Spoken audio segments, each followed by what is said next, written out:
Bonjour à toutes et à tous et bienvenue sur Sens, la chaîne qui parle de santé et d'équilibre au naturel pour prendre soin de soi. Aujourd'hui, nous allons répondre à des questions très simples qui sont pourquoi et quand consulter un réflexologue. En gros, à quoi ça sert ? Cette vidéo est évidemment complémentaire d'une autre vidéo que nous avons présentée sur cette même chaîne qui parle des grands principes qui définissent la réflexologie. Donc si le sujet vous intéresse, je vous invite également à aller consulter cette autre thématique. Alors pour être la plus synthétique possible et la plus claire, je vais commencer par dire ce que n'est pas et ce que ne fait pas un réflexologue. Ça me paraît très important d'aborder notamment deux points. Le premier point, c'est qu'en tant que réflexologue, nous ne faisons pas de diagnostic au sens médical du terme. Ce n'est pas à nous de déterminer si une personne souffre de quelque chose et de quoi elle souffre.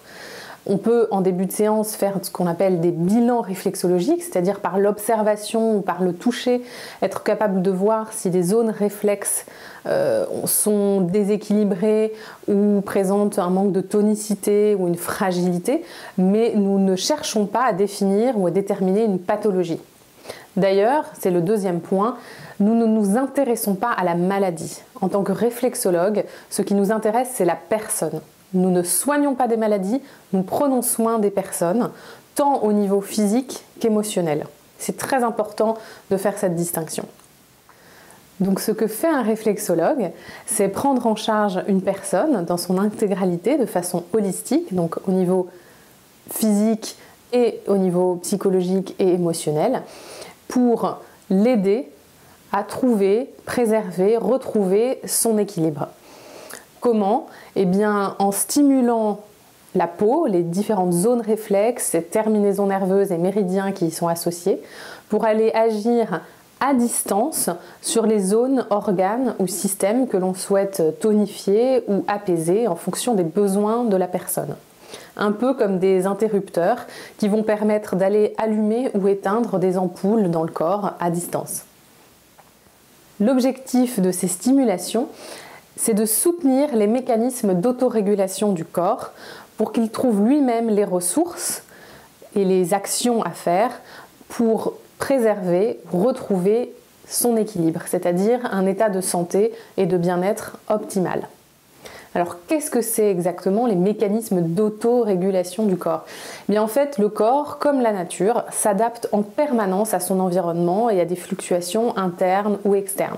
Ça peut être en interne un changement de pression sanguine ou de niveau d'eau ou de nutriments en fonction du type de qualité de l'alimentation que nous allons lui apporter, mais ça peut être aussi des changements externes, des fluctuations climatiques, etc. Et comme une plante à l'extérieur va devoir s'adapter à son climat, à ses prédateurs, à la qualité du sol, le corps également va mettre en place tout un tas de systèmes de régulation dans l'ensemble de son organisme et dans l'ensemble des systèmes physiologiques pour s'adapter en permanence à ces changements et atteindre son équilibre. En médecine occidentale, on parle même d'homéostasie, mais ce qu'il faut retenir, c'est le terme d'équilibre. L'important pour le corps, c'est d'être en équilibre et donc d'avoir un état de bien-être et de santé optimal. Et c'est une zone, cet équilibre, qui doit en permanence se réajuster. Le réflexologue, il vient donc soutenir ces mécanismes d'autorégulation. C'est-à-dire qu'en période de changement important ou de fluctuation importante et donc d'adaptation importante du corps, il peut être intéressant de l'aider, de soutenir le corps pour qu'il trouve plus facilement et plus efficacement ses propres ressources afin d'atteindre l'équilibre. Donc vous entendez là-dedans que en aucun cas, dans cette pratique de réflexologie, comme dans l'ensemble des pratiques de santé naturelle, on va chercher à ajouter quelque chose de chimique, un médicament ou quoi que ce soit. Ce que l'on souhaite, c'est vraiment aider le corps à trouver ses propres ressources plus efficacement.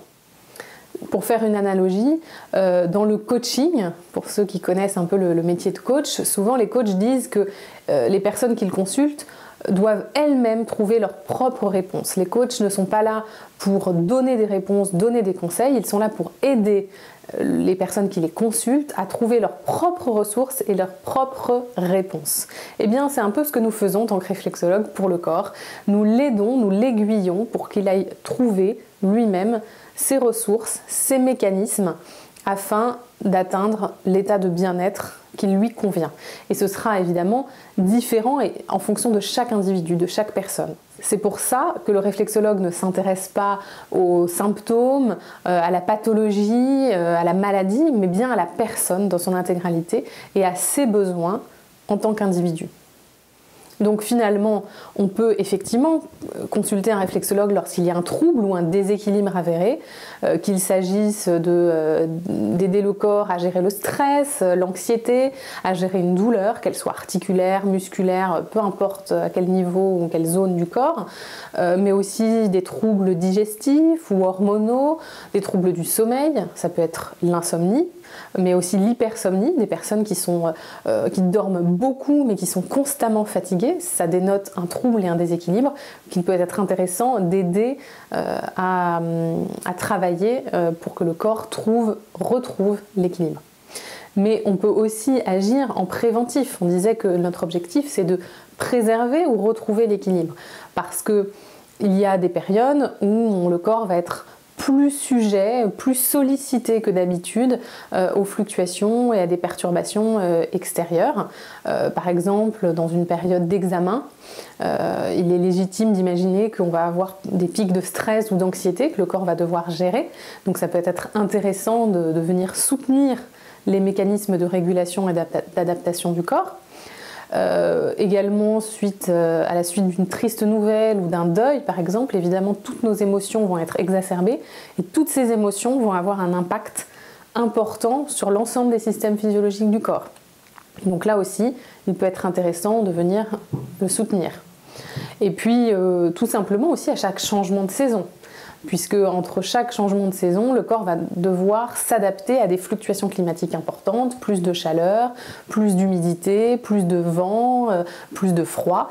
Et donc là aussi, pour mieux le préparer, pour booster ses défenses naturelles, pour faire en sorte que ces mécanismes de régulation soient au top, on peut consulter un réflexologue ou aussi apprendre à faire des mécanismes d'autostimulation que nous verrons également sur cette chaîne de vidéos pour pouvoir aider le corps à trouver ses propres ressources et atteindre un état de bien-être optimal.